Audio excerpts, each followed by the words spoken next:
The little girl didn't scream. She didn't cry. She didn't even look directly at the men on the motorcycles when they stopped at the red light beside the black van. She just lifted her tiny hand, and tapped twice on the fogged-up window. That small, trembling signal was the only reason she survived. Before we begin, take a second to like this video and subscribe to the channel. Because stories like this aren't just about survival, they're about courage, humanity, and the unexpected heroes who change lives forever. And by the end of this story, you'll understand why that small signal meant everything.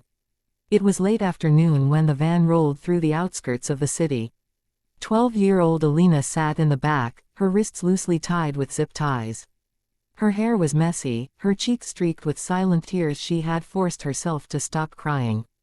The man in the passenger seat had told her something that kept echoing in her mind. If you scream, no one will help you. She believed him at first. Alina had been walking home from her art class.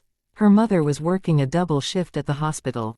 Her father had passed away 2 years ago. She knew which roads to avoid, which shortcuts were safe. But she didn't know that predators studied routines better than anyone else. They grabbed her in less than 5 seconds.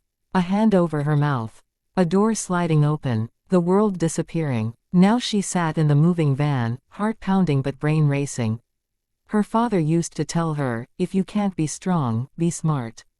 And Alina was smart. She noticed the child lock was on. She noticed the windows were tinted but not fully dark.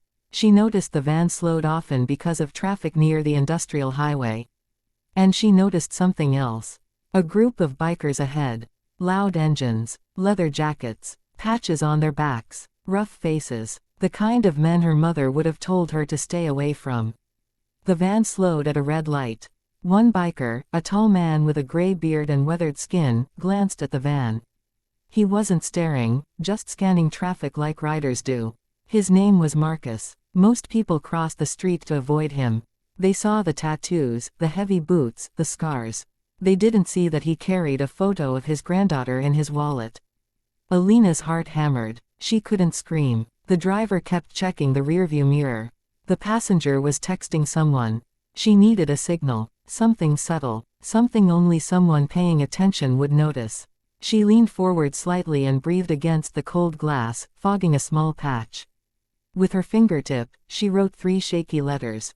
HELP. Then she tapped twice. Marcus looked again. At first, he thought it was just a kid playing.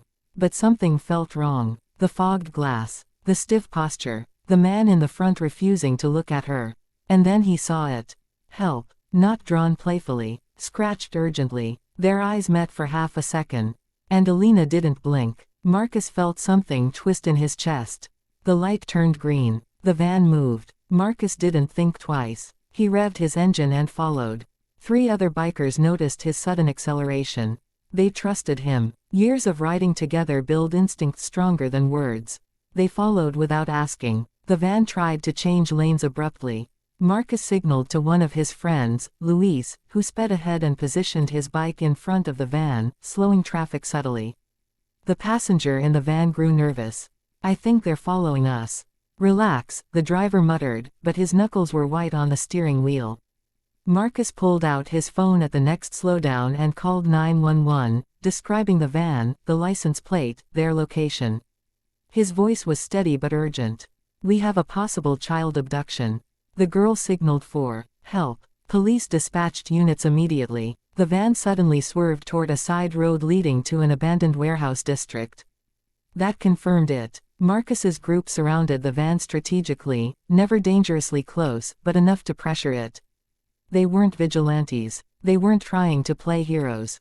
They were buying time. The van sped up. One biker nearly lost balance but recovered. Engines roared through the empty industrial stretch. Inside the van, Alina felt hope for the first time since she was taken. She couldn't hear their words, but she saw them. Surrounding. Protecting. The driver panicked and made a sharp turn into a dead-end lot. Big mistake. Police sirens wailed in the distance. The bikers blocked the only exit. The van screeched to a halt. The passenger jumped out and tried to run but was tackled by Luis before he made 10 steps. The driver froze as patrol cars flooded the lot. Officers pulled weapons. Commands shouted. Within minutes, both men were on the ground in handcuffs. Marcus ran to the back of the van. He didn't rip the door open recklessly. He waited until officers signaled it was clear. When the door slid open, Alina squinted at the sudden sunlight. She looked smaller than Marcus expected. Terrified. Brave. Shaking. "It's okay," he said gently, his deep voice surprisingly soft. "You're safe now." She burst into tears then. Not loud. Just relief pouring out. An officer cut the zip ties. A female paramedic wrapped a blanket around her shoulders. As she was led to the ambulance for evaluation, she looked back at Marcus. "Thank you," she whispered. He nodded once, unable to speak. Later, at the hospital, Alina's mother arrived, collapsing into her daughter's arms. The sobs that filled that hallway made even seasoned officers turn away. News spread quickly. Biker gang saves kidnapped girl. But Marcus hated that headline. They weren't a gang. They were veterans. Mechanics. Fathers. Grandfathers. Men who rode together every Sunday because the road gave them peace. The truth came out in court weeks later. The kidnappers were part of a trafficking ring targeting children near schools. Alina's quick thinking, and the bikers' immediate action, led to a wider investigation that saved 2 other girls. During the trial, Alina was asked what made her signal the bikers. She said something no one expected. They looked strong. And strong people protect others. Marcus watched that clip on the news in silence. Months passed. Alina started therapy. Nightmares slowly faded. She returned to school. She even painted again. One painting stood out, a row of motorcycles under a golden sunset, with one small word written across the sky.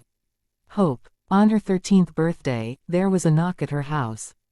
Her mother opened the door to find 5 large men standing awkwardly with a small pink cake from the local bakery. Marcus stepped forward. "We didn't know what 13-year-olds like these days." Alina laughed for the first time since everything happened. They weren't scary anymore. They were family. Before you move on, pause for a second. Think about that red light. That one glance. That tiny word written on fogged glass.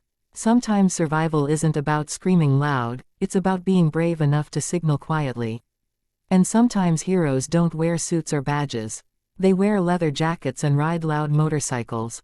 If this story touched you, don't forget to like this video and subscribe to the channel. Because there are more stories that remind us that humanity still exists in unexpected places. Alina once asked Marcus why he followed the van. He answered simply, "Because you asked."